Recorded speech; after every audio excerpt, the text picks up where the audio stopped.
Welcome back to the Lafayette Food Junkie Show on News Talk and 96.5 KPEL. I'm your host, Tiffany Deku. Here we talk about all the food happenings around Acadiana. If you like food, tune in. You might learn something new.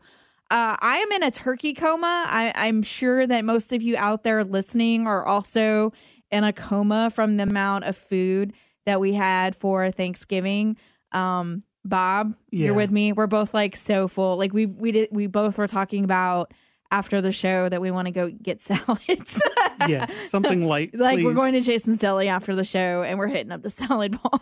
Exactly. I think today, because we had so much left over from Thanksgiving. And so much dessert. Yeah. Oh, but it's in the freezer and we can use it for Christmas. Like it's fine. I was so excited with all the leftovers that I was like, oh my God, we're going to eat on them all week. Like, we planned on making the turkey gumbo already. Yeah. And then I was like, I'm going to morph, the sides into different things. I think today I'm officially over all of it. Yeah. But I mean, they're pretty much gone. Like we hit them hard. Yeah. We put a hurting on them. Also, we know that you're 40 and I'm almost 40. Because we both are having bubble gut issues from all the rich food that we ate. Today is actually the 5-year anniversary of the Lafayette Food Junkie radio show. Our first episode was the Sunday after Thanksgiving back in 2013. So I can't believe that it's been 5 years. It's kind of flown by. And I just want to take a moment to thank each and every one of you who's been listening to the show and who has supported the show for keeping us going all of these years. We had a guest book on tonight's show. Unfortunately, their restaurant is booming right now, so they weren't, and it's right after the holidays, so they weren't able to get away from the restaurant. So Bob and I are just going to be talking about various food topics. Turkey winging it. There you go. Look at that. See, we're doing great. Yeah, so it's you're stuck with Bob and I tonight. But okay, so we talked about on last week's show about disasters. We almost had a disaster with the pumpkin cheesecake. Yeah. I woke up Thursday morning with no voice. Yes. In fact, I called Bob to tell him, so he could see how I sounded, and it sounded something like, Happy Thanksgiving. Who is this? Yeah. The call's coming from inside the house. I had it felt like I had a brick on my chest. Like I was so sick. You were like, oh my God. I was like, no, it'll be fine. Like I just have to sit up for a while and get moving. You were in charge of the turkey. Yes. I cooked the turkey technically. Yeah, I prepped it the night before at your house. I injected it. We covered it. I was really worried because I put so much seasoning on the turkey. Yeah. So this year I had been seeing on social media Flamin' Hot Cheeto covered turkeys, and that's kind of what mine looked like. It did kind of look like that. So I was terrified that it was going to turn out bad, but it was delicious. You did a real good job putting it in the oven and preheating the oven. I did. Good 3 things, and I set an alarm for each. Yes, good job. You will hereby be in charge of putting the turkey in the oven. Killing it. That'll be your job from now on. So while he was, that very important task of putting the turkey in the oven, I prepped all the sides at my house to bring to his house. And for some reason, when I was looking at the macaroni and cheese recipe, I thought it called for 2 pounds of elbow macaroni. Yeah. So I bought 2 pounds of elbow macaroni. And then when I looked at it the day of, it was 1 pound. Yeah. So I was like, well, I won't do all of this. And then I kept eyeballing it. And I was like, no, because I overput cheese in my macaroni and cheese because I like it to be really cheesy. So I had enough stuff to do it. I was just didn't know container wise if I would have enough to do it. So I kept eyeballing it. I made so much macaroni and cheese. I brought 1 container to Bob's house. The other container I just put in the fridge. Yeah, you brought that container and I was like, hey, what? That is a lot of mac and cheese. And you're like, no, this is half of it. Yeah, this was half of it. I had another one. But what we decided that we're going to do with the other one is I'm going to freeze it. And then for Christmas, we're going to do fried macaroni and cheese balls. Yeah, because you're getting a cool daddy. Yeah, because I'm getting, that's exactly right. So prepped everything, brought it to your house. Yep. Okay, the Boudin pie. We have to talk about that. Yeah, we do. So Boudin pie was the last thing to come out. It was piping hot. Put it flat in my back seat. I have an SUV. Put it flat. Made sure it was secure. Was like, this is totally going to be fine. Put everything in the back. Get halfway down the road, and I hear it slide. And I immediately called you, and I said, I think the Boudin pie fell, and I'm going to start hysterical crying. And you were like, it's okay. It's fine. I think it took me like 3 seconds to get to your house. Like I was like speeding down Johnson Street, like to hurry up and get there because I wanted to see. And there's nobody on the road. To the point that I like missed my first road and had to like make a turn. And when I did that, a bunch of stuff started moving around in the back seat. So I was like, great. I just like ruined Thanksgiving. Yeah. Now pull up at your house, jump out of the car. I felt like I didn't even like put it in park. Like I was so nervous. This Boudin pie was expensive. Yes, it was. So I like parked. You come running outside. I like fling open the door.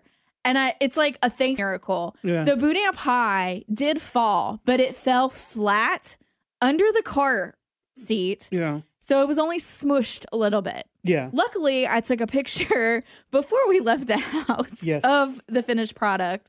So that in case something like this happened. The other miracle thing is that the macaroni and cheese container had fell on the tray as well. Not on the actual Boudin pie, but on the same tray. And the lid came off. Yeah. And it was fine. It could have flipped. There could have been macaroni and cheese all over my seat. I would have had to go back and get that other tray. But it didn't. It was fine. So I was like, Thanksgiving miracle. Whipped it up. Everything was great. Okay. What were your thoughts about the Boudin pie? I am still... I'm on the fence on it. I'm still confused by it, but I like it. So... the day of, I like had it on my plate with everything else. And so I was like, I don't know how I feel about this. Yeah. And the other guests that were there really enjoyed it. Like they took some home. Yeah. I just want to say that, you know, people were coming that were not into holiday food and they ended up eating my food and it was fine and it was great. Yay. So I was like, I don't know how I feel about this. Like I want to eat it by itself. And so I ate a slice the next day and it was better. Yeah. But I was still like not that like, I don't know if it's not like a Boudin ball, you know, it's not, I don't know if I would necessarily want one again. Especially, and it is really good. I would recommend it to anybody, but it does have a pretty big price point. Right. And it does not last long once it's cooked because you ate the last slice today without me knowing. Yeah. And you were like, well, if it makes you feel any better, it was starting to turn. Yeah. So that's kind of thing. So I was like, I don't know. Like, I guess like everyone's going to go like and try it and see. Yeah. And there's going to be people I totally out there. recommend trying it. You know what, though? I feel like it should be served on its own. Like, I feel like that was part of the problem is that I had served it with a lot of stuff. I agree. And that this would be like a good Christmas morning brunch, like a brunch item. Like this is brunch, the main event. This is what your main thing. And you'll have like some fruit or veggies to go on the side of it. But it needs to be the star of the show. I agree with that. And maybe it'll taste a little better that way. But if you have it with other holiday items, it's not going to be that great. Yeah. And then it doesn't last long and it is kind of pricey. Yeah. So that's my official review of the Boudin pie. Get you some. Yeah, it's Cane River Pecan Company in New Iberia. They just opened a storefront. It's going to be really cool because they're going to have they're going to serve pie there in the storefront. So it's a really cool storefront. That's where you go to get the Boudin pie. I think they're eventually going to start shipping it. Yeah. Just I'm not a fan. I'm on the fence. I agree with you. I think if it were the star of a meal, that it would be, especially like an informal meal, like you're having a couple friends over one night.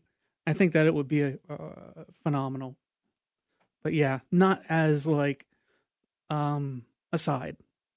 All right, we're going to take our first break, and when we come back, more food topics. So come back to us. It is the Lafayette Food Junkie Show on Newstalk 96.5 KPEL. Follow Tiffany on Instagram. Just search the Lafayette Food Junkie. Welcome back to the Lafayette Food Junkie Show on Newstalk 96.5 KPEL. I'm your host, Tiffany Deku, and Bob is joining me tonight, and we're just talking food topics. What was your favorite item for the Thanksgiving dinner. Oh man, I do have to say, pat yourself on the back because you really did an amazing job with all the sides and the main. Thank you. But I really did like the cornbread dressing.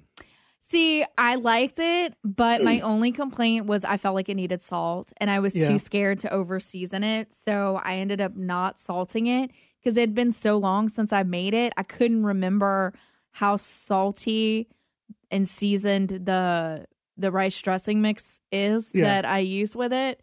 So I didn't. So next time, like, I know now, like, I'll need to add like some salt to it. But you love cornbread anyway, though. So I love pretty much any kind of cornbread. Right. Mine was the mashed potatoes. I think those were the best mashed potatoes that I've ever made. The only problem there is that we were supposed to have another guest come and they ended up not coming. So like I overmade potato, but really I didn't because those were very popular. Like I could tell what everyone liked by like how much leftovers we had. And so I didn't have a big enough pot. So some of the potatoes didn't get cooked all the way. Yeah. So I mashed it, but like every now and then you would get like a crunchy potato. I thought that was great, but like I've said, that's not supposed to be there. But I know now I followed the Bon Appetit recipe for the best. It's like their best ever mashed potato recipe. And it called for a ricer, but I don't have a ricer. So I was like, I'm going to mash it. But it also called for 2.5 blocks of butter. So I did 2.5 blocks of Kerrygold butter in there. So what you do is you boil your potatoes in heavily salted water. They said it should be briny like the ocean is what they said. So you boil your potatoes and you don't want to make sure you don't overdo them. Okay. But you want them to be, cooked. Yeah. Drain it. Return the potatoes to the pot so they can finish drying there. Because the trick is like you're trying to get them as dry as possible. Okay. Then this is where you would use the ricer. So at this point, if you have a ricer, you would do mashed potatoes and butter in the ricer. And what's a ricer?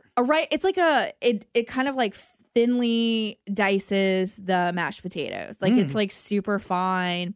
And it does make a really good mashed potato. Fancy. But I have a very small kitchen. Like I don't have room for all that equipment. Yeah. So 2.5 sticks of butter in with the mashed potatoes, and then you start hand mashing them. Okay. So like I was doing that.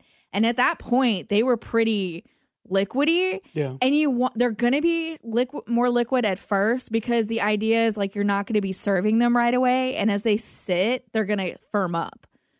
So added the mashed potatoes, salt and pepper. And then the recipe also called for cream and sour cream. I did not use nearly as much cream and sour cream as the recipe called for. I eyeballed it because they were really liquidy. So I added that in there, mixed it all in, kept mashing because I felt that crunchy potato in there and I was trying to get it down. Yeah. And then I let you taste it for the final, like this is done. Creamiest, butteriest mashed potatoes I've ever made. Yukon Golds too. That was something that we discussed on last week's show that I was going to get because that's what they recommended. And I don't eat mashed potatoes all the time, so I only make them for holidays. I think Yukon Golds are the best for anything that you do. So 2.5 sticks of butter and a holiday mashed potato. I'm down for it. I'm good. Yeah. And then the original recipe too also called for them not to be peeled beforehand because when they would go through the ricer would like kind of pull the peeled potato off. Okay. But I peeled mine. So if you want a skin on potato, because I'm a fan of skin on potatoes, you can kind of add some of that in there too to give it a little more texture. But best potatoes I've ever made. I could eat them cold. Like that's how good they were. Yeah. They were just, oh man, they were so good. And the gravy I made also was really good. Yeah, it was. So you went with Bon Appetit potatoes. Yes. Jiffy cornbread dressing. Yeah. Any other sources for your recipes? No. Oh, Alton Brown's best macaroni and cheese recipe is what I used for the macaroni and cheese one. And then the Brussels sprouts was mine. And Cajun power turkey. Oh man, no, that was the pork mafia. It was pork mafia Memphis mud, and it was like reddish brown. No, but the injection. Oh, it was a Creole butter. It was like it was Creole butter. It was so good. And then so we feasted. I took the turkey. Oh, so that was the other thing we were talking about last week about the electric knife. Didn't even use it. Yeah, I was able to carve it. I was super proud of myself. Didn't do the best job, but it was my first time carving a turkey, and I'd like to pat myself on the back. Well, you did a good job, even though you didn't use the turkey sawzall. Right. You were my lovely assistant and held the platter for me. Well, you cooked, I hosted. Yes, you did, and you made your place look beautiful, and you also cleaned the dishes. Word. Well, it's your place. I had to clean the dishes at my place. True. This is true, yeah. But was super proud of that. So with the leftovers, making turkey gumbo, and we don't have that much leftovers left, but Friday night we did sliders. Yeah. So we took the rolls that I had bought from Great Harvest, we sliced them down the middle, and on some of them we put cornbread dressing, cranberry sauce, and turkey, and then on some of them we put macaroni and cheese and turkey, put them in the oven to kind of crisp up and heat up and bake. And they were really good. That's what you call some gali macha sliders. Yeah, Bob actually found that there's actually a term for this, and you want to describe what that is? Gali macha is a mixture of unusual things.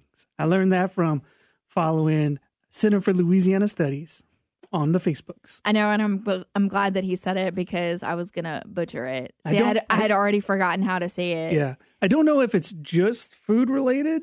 But it sounded like it was mostly in reference to food. Have you heard that term before? Because that was the first time I've ever heard it. And the lady was like, I've always wondered where that term came from. It sounds familiar. Yeah.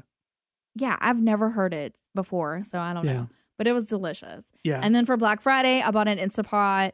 And you guys, I was on the fence. I am now a firm madly in love with this Instapot. Your Instapot head? Yeah. So it came out of the box Thursday. I immediately made turkey bone broth with it. Yeah, instantly. In an instant, I made turkey bone broth. That was the first thing that I made with it, and it made about 2.5 quarts of broth. Oh, and it came out so good, guys. Like we put it in your fridge, and it was like real jellied. Yes. So it's gonna be so good, and that's what I'm gonna use to make the gumbo with. Yeah. And it only took half hour after it built up pressure. Yes. Okay. But someone told me that when she makes her broth, like the longer you do it, the more flavorful it is. Yeah. So I did it for 30 minutes because the recipe that I had found online said to do it for that long. Yeah. But she said she does hers for 4 hours. So we should have done it for 4 hours. It's practically just as easy. You just gotta wait longer. Exactly. So next time we'll up the ante, but it worked.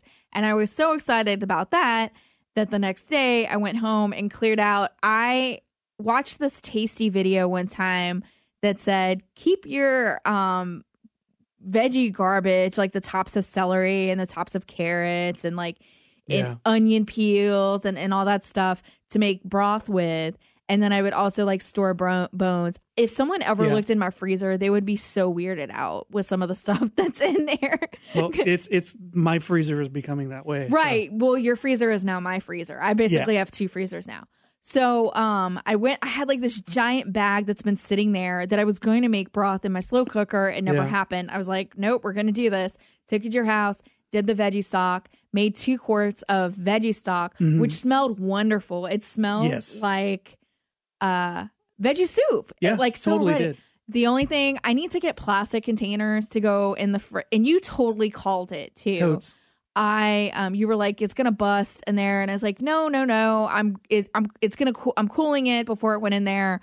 But sure enough, one of the containers of the veggie stock busted. It didn't go everywhere. It was very contained, but had to throw that one out. So I only have 1 quart left. But I want to make veggie soup now. You know what I want to make? Can't wait. Chicken noodle soup with it. I can't wait for a pho. Yeah, we were talking about that too. I can't wait to I just ordered a ton of cookbooks on Amazon, and I cannot wait to sit there and play around with it.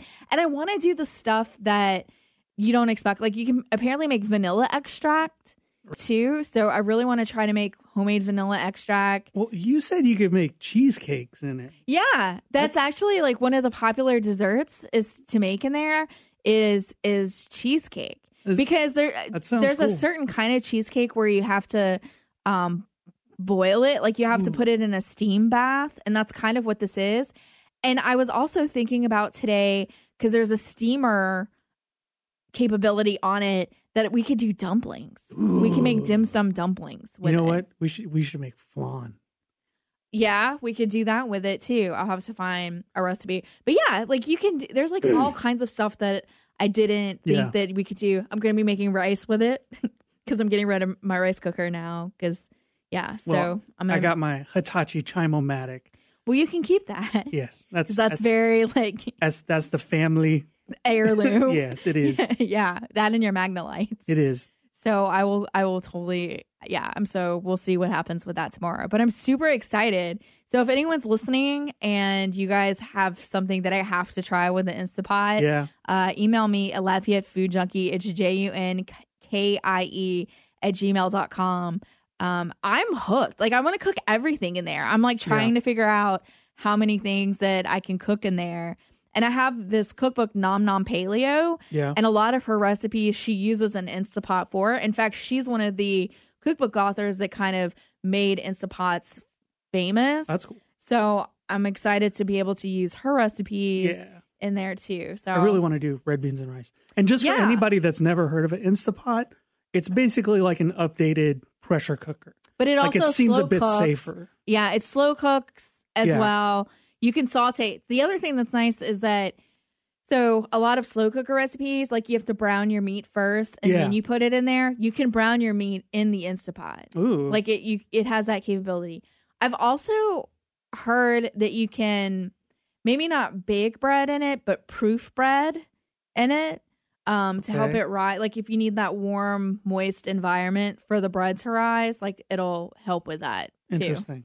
That's what I'm interested in. Like the things that you don't think that you can do with an Instapot. Like, that's what I want to try without breaking it or blowing up my house.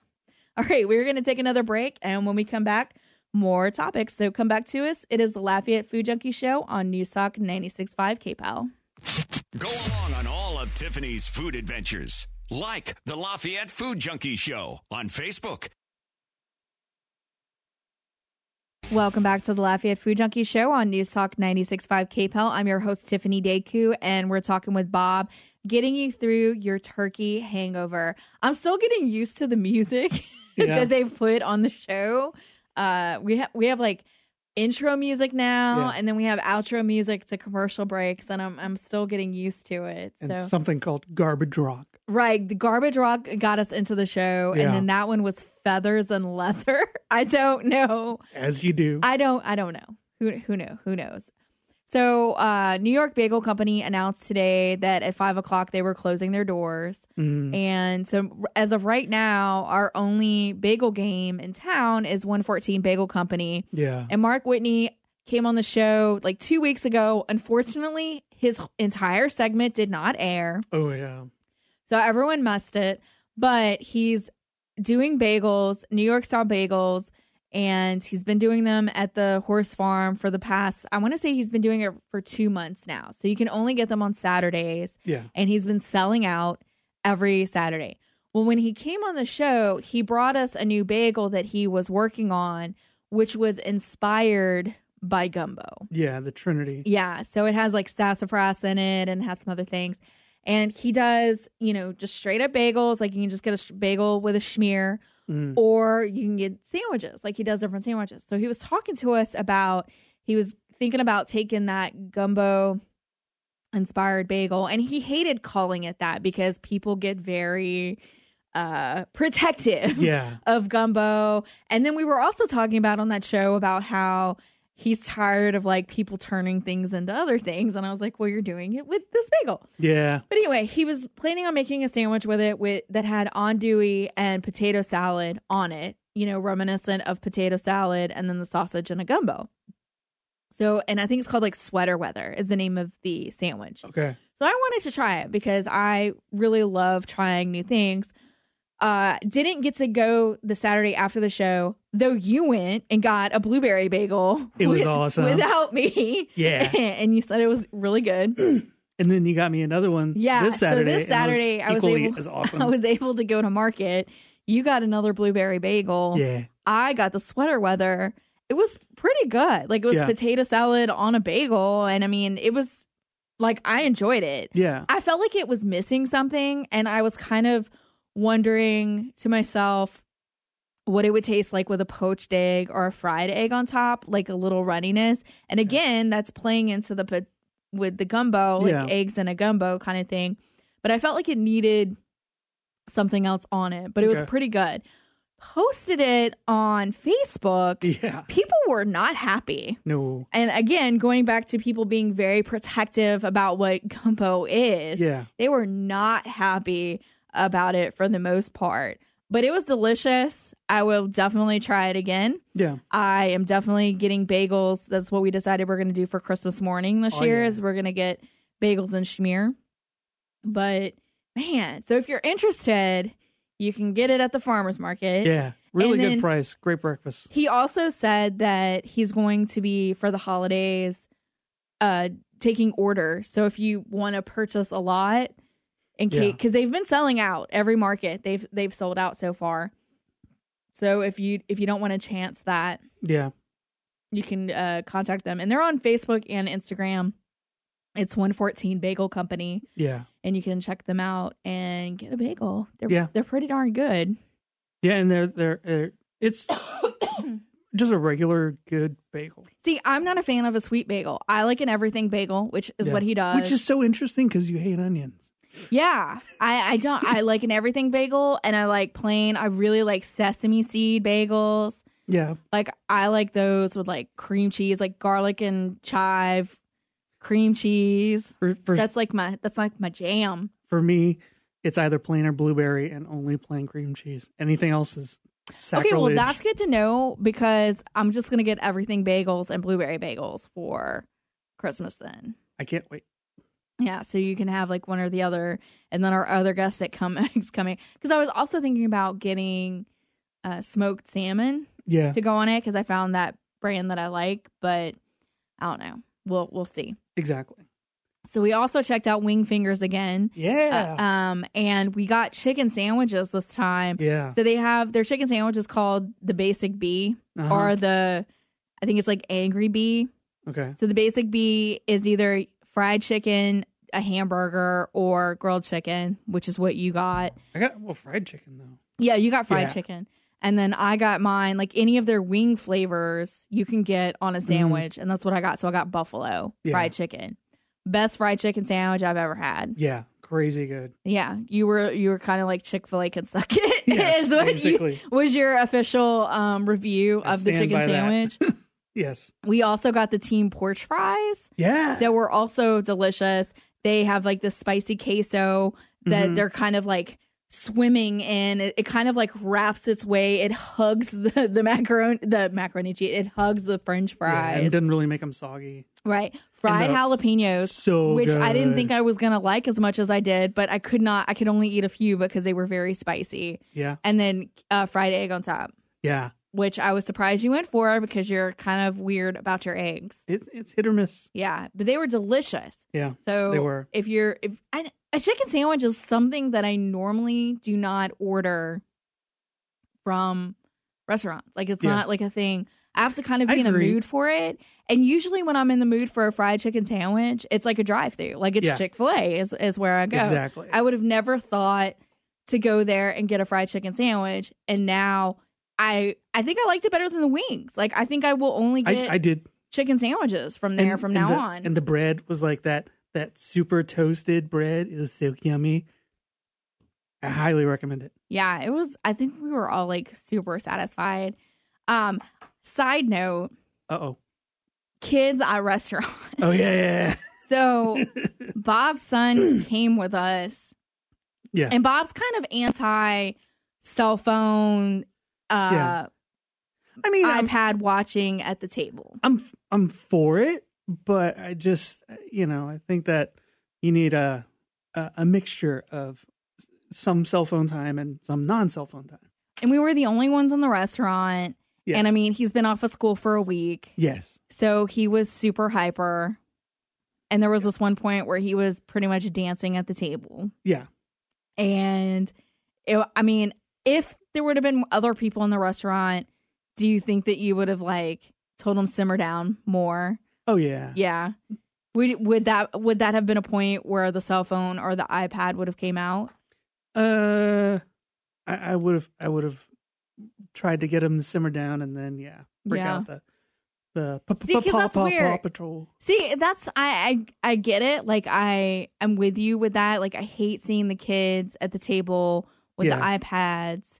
But at the same time, like I feel like they need to be taught proper dining etiquette. Yes. As well.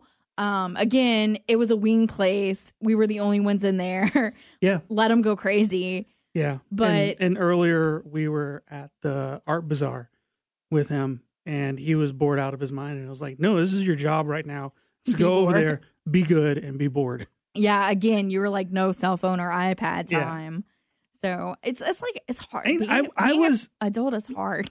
Yeah. I mean, I was brought up as a very much a see and not be heard kid. And every Friday night I would go with my parents to my aunt's house. They would do like a round robin of who's hosting Boudin that week. And I basically just sat there for like 4 or 5 hours every Friday night. Did you bring a book? No, I didn't really read.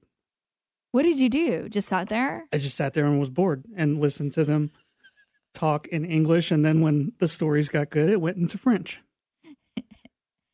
Okay. Yeah. Sometimes they would let me play Boudin, but not often. Yeah. Man, I'm really, really bad at Boudin. We talked about this. I haven't played Boudin in ages. I'm okay at poker, and I love Boudin. I know how to play it. But like those old timers, they see me coming a mile away. All right. We're going to take another break. And when we come back, we have more with Bob and Talking Hot Topics. So come back to us. It is the Lafayette Food Junkie Show on News Talk 96.5 KPEL. Welcome back to the Lafayette Food Junkie Show on News Talk 96.5 KPEL. I'm your host, Tiffany Deku. We've been talking with Bob tonight. I guess reminiscing on Thanksgiving.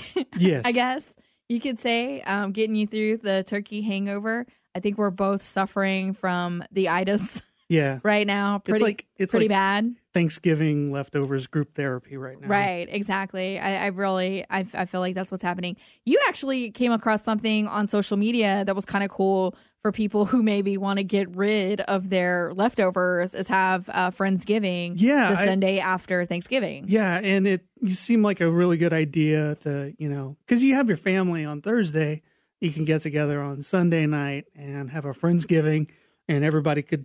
It's like a potluck for your leftovers, and everybody just bring leftovers, and you can have a little bit of sampling of everybody's different turkey days. See, that's what I wanted us to do the Friday after Thanksgiving at work, because I had to work the old, the day after, and it was in the mall, and the mall was insane. No. Well, because they weren't open. They didn't open on Thanksgiving this year. Yeah. So I guess because they didn't, it was like stampede at 6 o'clock. Like it literally was. I haven't seen the mall that busy in ages, but I didn't have to go to work until 9. So finding a place to park for work, everything was a nightmare. And that's what I was planning on doing with that second pan of macaroni and cheese that I had. But unfortunately, it just didn't work out. And we're going to do something with it for Christmas.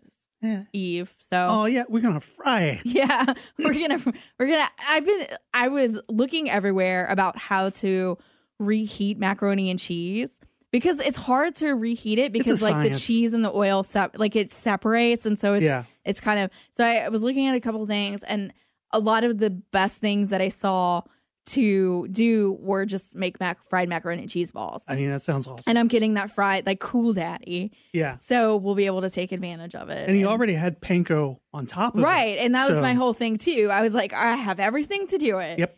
Bon Appetit actually was talking about that on their podcast a few weeks ago, about how like people look at recipes and they actually do this on purpose, that you you'll have like 2 of the ingredients and you're like, I have those ingredients. And then you go to the store and like buy the other ingredients to go with it, because like you just have that mentality when you look at a recipe. And I mean, I know I definitely do. Yeah.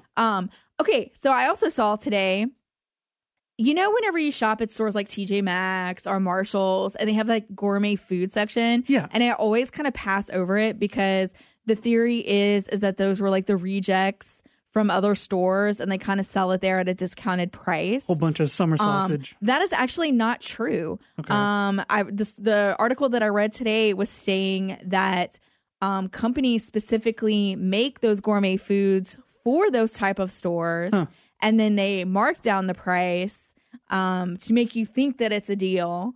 And so it's a lot fresher than what you think it would be. And somebody was mentioning that they live in like rural Georgia and their town has a TJ Maxx. And this gives them an opportunity to try different gourmet foods that they wouldn't normally have access to at a supermarket. They're able to find stuff there. So next time I go to one of those stores, I'm definitely looking through the aisle to see what they have. TJ Maxx? The article is specifically on TJ Maxx, but I feel like if it's TJ Maxx, it's those other stores as well. So it has to be, you know, all of them like that. But maybe just go to TJ Maxx first. Start, yeah. But they were talking about, and then they also were talking about, you know how you kind of go in there and it looks like a tornado? Yeah. They do that on purpose. Really? So you, so it psychologically, like you're like trying to find something good. And when you find it, it's like, I found this treasure in the midst of all this other junky stuff that's there. So they do that on purpose for you. Dude. And they said it's the same psychological idea that Trader Joe's has when they have like their specialty items and then they're like, it's here and until it's not. So like you'll rush in to purchase the items. Dude, if I would have known that growing up, I would have told my mom that my room's not messy. It's deliberately this way. That way, whenever I find something, it feels like it's special. It's a treasure. It is. I've been looking for this forever. Exactly. It's supposed to look like this. So that's cool. And I mean, if I guess like if you're shopping at that store for holiday items and you have a food lover on your list, True. You don't have to feel bad about getting them something that you think is really old. I would still maybe look at expiration dates. Although I'm not the biggest one on following expiration dates. It depends on the food for me. It me. expired 3 years ago. Maybe don't get it. But my parents, they had a can of Popeye spinach that went bad in the 90s that was in the pantry forever. So, yeah. And every time I'd be like, can we throw this out? Much? And they're like, no, it's fine. It's fine. It's fine. Spinach doesn't go bad. Oh, I am definitely never working the day after I cook a giant meal like that ever again. Yeah, I don't blame you. Because going to work. So I didn't do the show Friday morning here because I didn't have a voice. So I was like, I'm not going to do it. Can confirm. Right. So I wanted to make sure that, in fact, today was the first day that I've woken up and had a voice It didn't back. sound like one of Marge's sisters from Simpsons. A heavy diet of cigarettes and whiskey. Yeah, so I'm never doing that again. Like, I'm not working. I'm taking the day off afterwards. And then I also said I wasn't going to cook a big meal for Christmas anyway. Mm-hmm. Like, Thanksgiving was it. But I was going to kind of do... So we decided for Christmas Eve that instead of... They have, like, the Feast of the Seven Fishes. Yeah. We're doing the Feast of the Seven Cheeses. I'm so excited. So we're doing, like, a cheese board, meat and cheese board. It's our leftovers from Thanksgiving, thank God, because that was kind of expensive. I'm just like, we're gonna carry it over. Yeah. And then we're gonna do like different like snack hors d'oeuvres. I'm probably gonna try to make deviled eggs for the first time since I have the Instapot. Yeah. And you can boil them really nicely in that. And then I said I was gonna make a soup, but I don't think I'm gonna do that. We'll do the macaroni and cheese balls, and then some other kind of like appetizer thing to go with that. And then for Christmas, I'm making a ham. Yeah. And then we'll do I'm planning scalloped potatoes and I'm wanting roasted carrots. These Trader Joe's has these beautiful fingerling potatoes. And the crazy cool carrots. Oh, yeah. How sad is that? Is that partially I want to buy those because they're going to look pretty on Instagram. That is so sad. Teach their own. That is so sad. I'm sure they're going to I'm going to make them taste wonderful, but they're also going to look really pretty in a picture. Hey, what's that phrase that we eat with our eyes first? Right. Yeah, totally. I get it. But I'm kind of, it hurts my heart a little bit. But yeah, we're just really not a big meal. And I do my ham in a slow cooker. Yeah. But I don't know. I talked to Paul Credo about this last week, that I'm thinking that I'm going to like halfway cook it in the slow cooker to get it nice and like falling apart. Okay. But I'm going to finish it in the oven, and I'm going to take all the juices and stuff and cook them down until it's like caramelized, gooey caramel. Tell me more. And pour it over the top and like finish it in the oven to kind of like crisp up the outside. We'll try and see. You're in charge of getting the ham, but you're not in charge of cooking the ham. Okay. Yeah. Bob's like, all right. Yeah, no, I told you. I was like, you're purchasing everything for Christmas. That's fine. Yeah. And we're just going to do like grab and go stuff for Christmas morning. And I'm not doing like a lunch. I'm doing like a dinner, like a late dinner. Because again, I have to work the day after. Yes. We need to figure out like a good Christmas mimosa alternative. Oh no, I have one actually. Yeah? You got that Satsuma. Yeah. So Satsumas are in season right now, and what I do is whenever I can get enough, which one of the doctors that I work for has a Satsuma tree, and he actually brought some to work. So if they're still there tomorrow when I get to work, I'm taking them home with me. I'm so heartbroken because I haven't had Satsumas yet. I juice them, and then that's what I do, mimosas for Christmas. Okay. Is that, and they're delicious.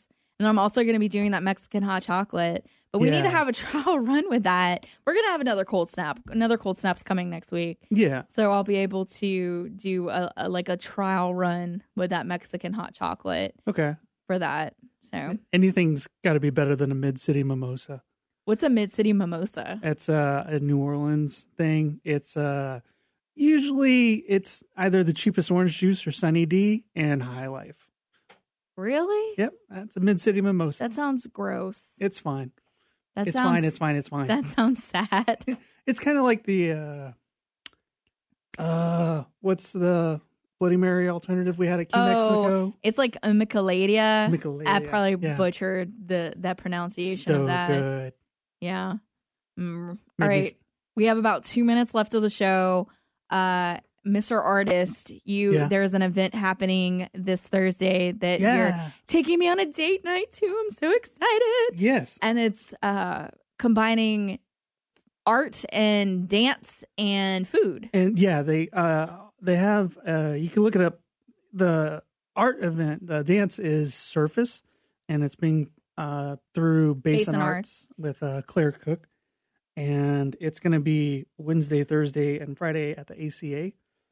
And I know for sure at least Thursday they have a extra event that you could go to called Scratch the Surface, where it's after Surface, they have Scratch Kitchens. Which they've been killing it on campus. Like their food truck has been parked on campus during the week, and they've been killing it. Remember that we had like the killer burger at Festival? Like they've been doing veggie burgers, and then they do like a regular hamburger there too. Great. So I'll be interested to see what they're going to be doing for the event. Yeah, that might be cool if they do something extra special. I know. But I'm super excited. I highly recommend. And Scratch is often at the Lafayette Farmers Market. It's a food truck where they like sandblasted the outside of it, and it's like that bare metal look. I highly recommend you go and check them out. Yeah, they're good stuff. But yeah, they have different. Do they have different ticket levels? Well, they have the regular ticket where you can just go to the show, but they also have a ticket where it's dinner and a show. It's dinner and a show basically, and it's like a fundraiser for Basin Arts also, which is becoming a really great place. Yeah, you're actually participate in the Bare Walls program. Yeah, which is a really cool program where you can go and rent art to go on business walls. Yeah, businesses can contact them and they can look at a bunch of different artists and choose from different pieces. But Bob's one of the artists. And I am. All right, we got to go, but that's our show. Thank you so much for tuning in. Join us next week, Sunday at 6 p.m. This is Tiffany Deku on News Talk 96.5 KPEL, and this is the Lafayette Food Junkie Show. Thanks for listening, and as always, happy eating, Acadiana. Sunday nights mean the Lafayette Food Junkie Show. Download the podcast every week on KPEL965.com.